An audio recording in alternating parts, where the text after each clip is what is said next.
Hello বন্ধুরা, কেমন আছেন সবাই? আশা করি সবাই ভালো আছেন। বন্ধুরা, আমাদের গল্পগুলো যদি ভালো লাগে অবশ্যই লাইক করবেন, কমেন্ট করে জানিয়ে দেবেন।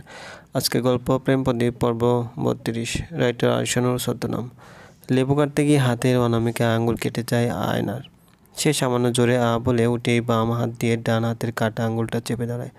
এভাবে কাজ না হয় সে ওড়না দিয়ে কাটা আঙুল চেপে ধরে থাকলেও যেন রক্ত জমাট বেঁধে রক্তপাত কমে যায়। আচ্ছা, কতক্ষণের মধ্যে রক্তপাত না থামলে ডাক্তারের কাছে যেতে হয়? আয়না মনে করার চেষ্টা করলো, কিন্তু কিছুতেই মনে আসছে না। চাকুতে ধার ছিল ভালোই, বেশ খানিকটা কেটে গেছে। সে ডাইনিং রুমে চলে এলো। টেবিলে সবাই বসে আছে, সকালে নাস্তা খাবে তারা।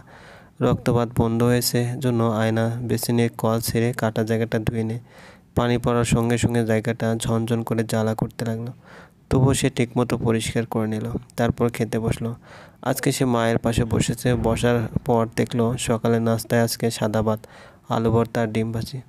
আয়নার পরিবার মধ্যবিত্ত না, মধ্যবিত্তর সে এক ধাপ নিচে আছে। আজকালকার মধ্যবিত্তরা গাড়িতে ঘুরে, সকালে ব্রেকফাস্টে ব্রেক অ্যান্ড বাটার খায়। তার বাবা ব্যবসা করে। ব্যবসা জিনিসটা এমন যে একবার ভাগ্য খুলে গেলে ফুলে ফেঁপে কলা গাছ হবে, আর যদি ভাগ্য বন্ধ থাকে তাহলে অবস্থা যায় যায় থাকবে। আয়নার বাবা মেঘের অবস্থাও যায় যায়। ব্যবসায় লাল বাতি বহু আগেই জ্বলেছে। আয়না প্লেটে ভাত বেড়ে ভর্তা আর ডিম নিল। ভাতের সাথে ভর্তা মেশানোর সময় কাটা জায়গায় লেগে জ্বলা শুরু করলো। সে উফ করে উঠে, এর জন্য সবার দৃষ্টি তার দিকে। আয়না ইতস্তত করতে লাগলো। তার মা জিজ্ঞেস করলো, কী হয়েছে? কিছু না আম্মু। হাতের ওই জায়গায় লাল কেন হয়েছে? কেটে গেছে। অথই কী যেন ভাবলো। তারপর মেয়ের প্লেটটা এগিয়ে এনে নিজে ভাত মাখিয়ে আয়নার মুখের সামনে তুললো। আয়না হতভম্ব হয়ে যায়। অথই ব্যতিব্যস্ত হয়ে গেল এবং চটজলদি বলল, কী হলো, খেয়ে নে। আমার কাজ আছে তো, তোকে খাওয়ানোর জন্য সময় নষ্ট করতে পারবো না, তাড়াতাড়ি হাঁ কর। আয়না হাঁ করে মায়ের হাত থেকে এক লোকমা ভাত মুখে দিল। তার কী যে খুশি লাগছে সে নিজেও জানে না। খাবারের স্বাদ হু হু করে বহুগুণ বেড়ে গেল। না হলে কি এই সাধারণ ভাত এত অমৃত লাগে? খাওয়া শেষ করতে না করতে মেঘ এসে আয়নাকে বলল, দ্রুত রেডি হয়ে নে তো মা। আয়না তখন রান্নাঘরে গরম পানিতে চা পাতা ঢালছিল। বাবার কথায় সে তার দিকে ফিরে বলে, কী হয়েছে, কেন রেডি হব? মেঘ মুচকে এসে বলে, আমরা দোকানে যাব শপিং করতে। কী কিনবে বাবা? আছে কিছু কাজ, তুই রেডি হয়ে নে, চা খেয়ে যাই। আচ্ছা ঠিক আছে, আমি অপেক্ষা করছি। আয়না চুলা বন্ধ করে বলে, তাহলে এখনই আসছি, জাস্ট 5 মিনিটের মধ্যে আসছি। আয়না সত্যি সত্যি 5 মিনিটের মধ্যে বের হলো তার রুম থেকে। আয়নাকে নিয়ে মেঘ রওনা হলো। তার বসুন্ধরা সিটি গেল। যাওয়ার পর মেঘ বলল, তোর জন্য কয়েকটা সুন্দর দেখে জামা কিনে তোমা। আয়নার বাবা দিকে অবিশ্বাস্য চোখে তাকালো। মেঘ উসখুস করতে করতে বলে, সেদিন দেখলাম হলুদ জামাটায় টাইট হচ্ছিল তোর, এর জন্য সময় বের করে আসলাম। তাড়াতাড়ি করিস একটু, আমাকে আবার দুপুরে অফিস যেতে হবে। আয়না নির্বাক হয়ে বাবার দিকে তাকিয়ে থাকে। তার বাবা তাকে অনেক অনেক অসীম পরিমাণ ভালোবাসা, তা সে জানে। আয়নার মধ্যে আগের চঞ্চল ভাব ফুটে উঠেছে। সে দোকান থেকে ওই দোকানে যাচ্ছে, এক দোকানে 2 থেকে 3বারও যাচ্ছে। কোনো কিছুতেই সংকোচ বোধ করছে না সে। একই জামা ঘুরে ফিরে দেখতে তার চোখে মুখে উপচে পড়া আনন্দ। সে তৃতীয়বারের মতো আবারও একটা দোকানে গেল। সেলসম্যান কিছুটা বিরক্ত হলো, কিন্তু মেঘের মধ্যে কোনো বিরক্তি কিংবা ক্লান্তি বোধ নেই। সে মেয়ের সাথে সাথে ঘুরছে, বরং আনন্দের সাথে ঘুরছে। বাপখানা এমন এল দোকান থেকে আরেক দোকান ঘোরার মতো মজার কাজ পৃথিবীতে আর নেই। বাবা আর প্রেমিকের মধ্যে এই জায়গায় তফাৎ। বাবা হয় ধৈর্যশীল আর প্রেমিক হয় অধৈর্যশীল। টানা 3 ঘন্টা ঘোরাঘুরি করে আয়না একটা নীল রঙের সালোয়ার কামিজ কিনলো। নীল রং তার পছন্দ না, তারপরেও জামাটা তার মনে ধরেছে জন্য কিনলো। আয়নার প্রিয় রং সবুজ। সে সবুজ রঙের একটা সালোয়ার কামিজ কিনলো। এটার দাম একটু বেশি, তাও কিনলো। আজকে সে বাবার সাথে এসেছে, টাকা কম পড়লে ভিক্ষা করে শোধ করতেও তাও কিনবে জামা। মেঘ নিচ থেকে আয়নাকে একটা লাল রঙের কামিজ পছন্দ করে দিল। ট্রায়াল দিতে গেলেও আয়না। জামাটা পরে যখন আয়না বের হলো, মনে হচ্ছিল ভিন দেশের রাজকুমারী পথ হারিয়ে এই দোকানে এসেছে। মেঘ দোকানদারকে বলল, জামাটা প্যাকিং করার দরকার নেই, তার মেয়ে এই জামা পরেই থাকবে। দোকানদারের কী যায় আসে, তার তো সেল হলেই হলো, বরং প্যাকিং না করে একটা প্যাকেট বেঁচে গেল। কিন্তু দোকানদার তো আর জানে না এই লাল জামা পরায় বাবা মেয়ে কত খুশি। আয়নাকে নিয়ে বের হয়। নিচতলায় গেল মেঘ। নিচতলায় ফোনের দোকান। আজকে সঙ্গে টাকা এনেছে, মেয়েকে ফোনও কিনে দেবে সে। আয়না প্রথমে এত টাকা দিয়ে ফোন কিনতে চাচ্ছিল না। মেঘ নিজ ইচ্ছায় মেয়েকে স্মার্টফোন সঙ্গে সিম কিনে দিল। ততক্ষণে বেলা 1টা বাজে। ফোনের স্ক্রিনে শো করছে। আয়না ঘামতে লাগলো। সে ভুলেই গিয়েছিল সমুদ্র তাকে শাস্তি দিয়েছে। এখন কি হবে? বিরিয়ানি তো বানায়নি, সেটা বাদ। সে যাবে কিভাবে ধানমন্ডি লেক? বাবাকে কি বলবে? মেঘ বলে, কিছু খাবি? আয়না মাথা ঝাঁকিয়ে না বলে। মেঘ বলল, আমাকে অফিস যেতে হবে, কিছু খেয়ে নিই। আয়না ভয়ে ভয়ে বলে, বাবা। কিরে মা, আর কিছু কিনবি? চুড়ি ফিতা কিছু লাগবে?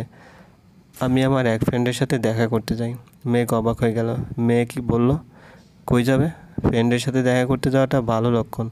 বন্ধুর সাথে প্রাণ খুলে কথা বললে আয়নার মন আরও ভালো হবে। এভাবে মেয়েকে রিক্সা করে দিলেন। আয়না রিক্সা নিয়ে যেতে থাকে ধানমন্ডি লেক। মেঘ বিন্দুমাত্র বিচলিত না আয়নাকে নিয়ে। মেয়ে তার অনেক স্মার্ট। ঢাকা ভার্সিটিতে পড়তো। ব্রাইট একটা ফিউচার ছিল তার। সব এক নিমিষেই শেষ। আলিয়া মুড়ি মাখা খাচ্ছে, তার ফেসবুক চালাচ্ছে। আজকে তার ছুটি, বাসায় আসছে সেজন্য। এই জন্য মুড়ি, চানাচুর, পেঁয়াজ মরিচ দিয়ে মাখা বানিয়ে খাচ্ছে। খেতে খেতে একটা পোস্টে তার চোখ আটকে গেল। শ্রাবণকে ট্যাগ করে দেওয়া একটা পোস্টটায় 3টা ছবি। 3টা ছবিতে একটা মেয়ের সাথে শ্রাবণের হাসি মুখে সেলফি। ক্যাপশনে লেখা, গ্রেট টাইম স্পেন্ড উইথ শ্রাবণ। তারপর 3টা লাল অক্ষরে লাভ ইমোজি দেওয়া। সেখানে আবার শ্রাবণ লাভ রিয়েক্ট দিয়েছে। শুধু তাই না, সেও লাভ ইমোজি কমেন্ট করছে। আলিয়া পারলে এখনই শ্রাবণের চুল ছিঁড়ে দাঁতে দাঁত চেপে সে বসে আছে। কষ্ট হচ্ছে তার। শ্রাবণের মাথা ফাটাতে পারলে ভালো হতো। সাপটা এত পচা কেন? সে কি বোঝা যায় না এসব দেখলে আলিয়ার কষ্ট হয় বুকে? আয়না যখন পৌঁছায় তখন 1:45 বাজে। সে তাড়াহুড়ো করে লেকের শেষ প্রান্তে যায়। সেখানে একটা বেঞ্চে সমুদ্রকে বসে বসে সিগারেট টানতে দেখলো সে। সামনে যাওয়ার সাহস পাচ্ছে না সে কিছুতেই। বিরিয়ানি রান্না না করার জন্য কি সে রাগ করবে? কেন যেন সমুদ্র পেছনে তাকালো। সে বড়সড় একটা ধাক্কা গেল। পিছনে আয়না ভয়ার্ত চোখে টবো মেরে দাঁড়িয়ে আছে। সমুদ্রের হাত থেকে সিগারেটটা পড়ে গেল। মুখ অটোমেটিকলি হা হয়ে এলো। আয়নাকে এত সুন্দর লাগছে যা ভাষায় প্রকাশ করা যাবে না। লাল জামাটা তার গায়ে ফুটে উঠেছে। চুলগুলো ছেড়ে দেওয়া। বলতে গেলে তাকে আগুন সুন্দর লাগছে। প্রচণ্ড ঘেমে গেছে সে। এই ঘাম সৌন্দর্যের মাত্রা বাড়িয়ে দিচ্ছে বহুগুণ। সমুদ্র উঠে দাঁড়ালো এবং আয়নাকে জিজ্ঞেস করে, হাত খালি কেন? আয়না কোমল গলায় বলে, সকালে বাবা বাইরে গিয়ে নিয়ে এসেছিল, তাই রান্না করতে পারিনি। সমুদ্র মনে মনে ভাবে, আয়ু তাহলে পারিবারিকভাবে সাপোর্ট পাচ্ছে। সে মুখে কিছু না বলে ইশারায় তাকে কাছে আসতে বলে। আয়না সমুদ্রের কাছে এসে বেঞ্চে কিছুটা দূরত্ব বজায় রেখে বসলো। সমুদ্র একদণ্ড দেরি না করে আয়ুর হাতের কুনোই ধরে মারল টান এবং বলল, কিছু কিছু মানুষের সাথে দূরত্ব বজায় রাখতে নেই, এতে অমঙ্গল হয়। তাদের সঙ্গে যোগের মতো লেগে থাকতে হয়। আয়না তার দিকে তাকিয়ে সে মুচকে এসে বলে, আমি হলাম তোমার জীবনে সেই যোগ, গায়ে লেগে থাকবো, ছাড়বো না। হাতে টান পড়ায় আয়না হাত কাত হয়ে সমুদ্রের উপর গিয়ে ঠেকলো। চুলগুলো উড়াউড়ি করছে তার। সমুদ্রের মুখে আছড়ে পড়ছে আয়নার চুল।